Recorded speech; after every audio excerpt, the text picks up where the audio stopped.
If you ride in New York long enough, this is going to happen to you. You're on your motorcycle, traffic's tight, and suddenly there's a car glued to your back tire with nowhere to go. And I can't tell you how many injured riders have sat across from me and said the same thing. They say, I didn't even do anything wrong.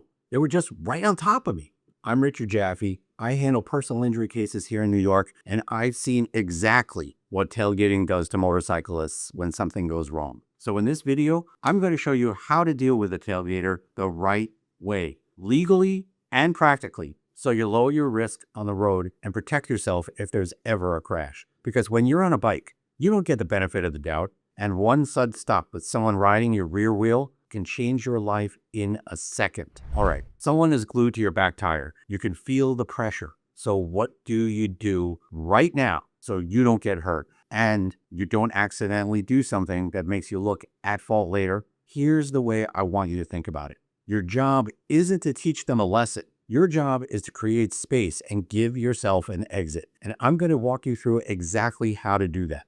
Number one, spot the tailgater early and scan for your exits. The earlier you notice them, the calmer this gets. Quick checklists. Take 1 second and answer these in your helmet. What's in front of me? Open road, traffic, a red light, a curve. What's beside me? A lane I could move into, a shoulder, a turnout, parked cars. What's behind me? One car, a pickup, a distracted driver, a box truck. In New York, a lot of tailgating isn't aggressive. It's just impatient and distracted, especially on the LIE, the FDR, the BQE, West Side Highway, or when somebody's trying to catch a light in Queens or Brooklyn.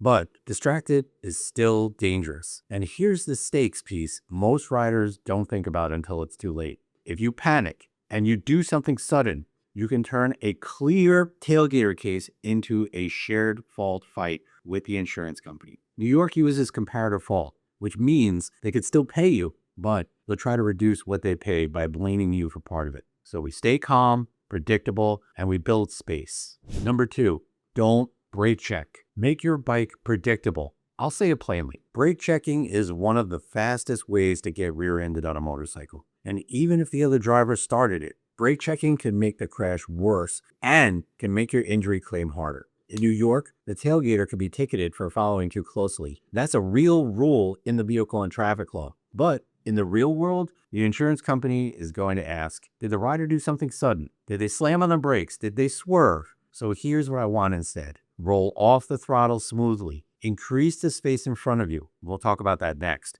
If you need to slow more, tap your brake lightly to flash your brake light. Then slow gradually. Think of it like this. You're not riding just your bike. You're also communicating to the driver behind you. Sudden moves create surprise. Surprise creates crashes.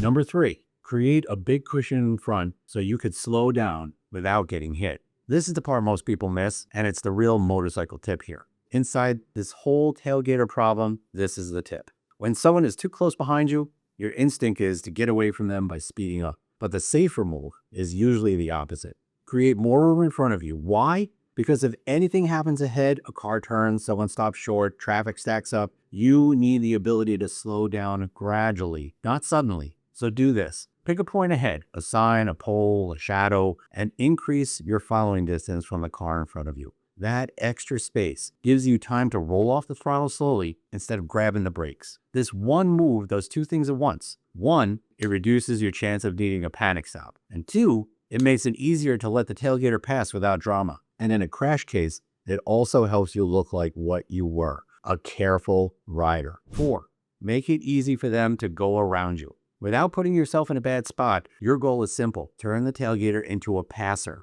How do you do that depends on where you are. If you're on a multi-lane road, signal early. When it's safe, move one lane over and let them go by. Don't race them. Don't block them. Don't pace them. If you're on a one-lane road or traffic is light, keep your bike stable and predictable. If there's a safe shoulder or a turnout, use it. Even a gas station entrance or a wide side street can be enough to reset the situation. If you can't pull over safely, slow gradually and wait for a better spot. A quick New York specific note. Lane splitting is not legal in New York. I get why riders want to do it when they feel boxed in, but if you feel squeezed between cars to escape a tailgater and you get clipped, you just handed the other side a big argument. Let me tell you what this often looks like in real cases. A rider's being tailgated, tries to thread the needle between lanes, gets hit, and now the insurance company says they were riding recklessly. Even when that's not fair, it becomes a fight. So the best move is usually boring. Signal, move over when it's safe, let the problem pass you.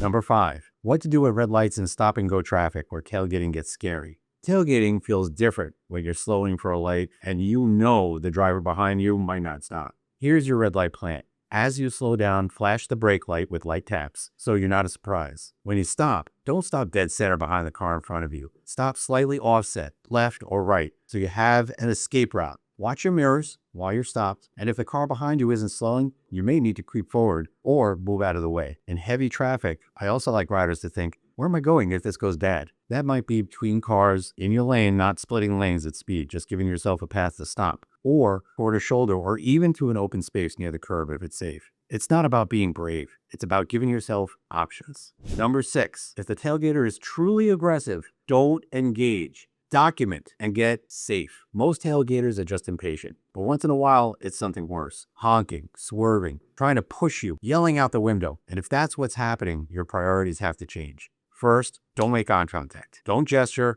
Don't argue. Second, get to a safer area. A busy intersection, a well-lit gas station, anywhere with people and cameras if you can. Third, if you feel like you're being chased or threatened, call 911 when you can do it safely. And if you ride with a helmet cam or a bike cam, that video can be huge later. Because here's the reality from the injury side of my world. Even if the other driver was clearly wrong, insurance companies love to claim the rider escalated or came out of nowhere. Video shuts that down fast. Also, this matters in New York. Motorcycles are not covered by New York insurance the same way cars are. That means when you're hurt on a bike, the medical bill situation can get messy very quickly. And you don't want delays caused by the he said, she said arguments about how the crash happened. So if a tailgater hits you, forces you into a crash, call the police. Make sure a report is made. Get witness names and numbers if you can. Take photos of the scene, both vehicles, and your injuries. And don't guess or exaggerate. Just explain clearly what happened.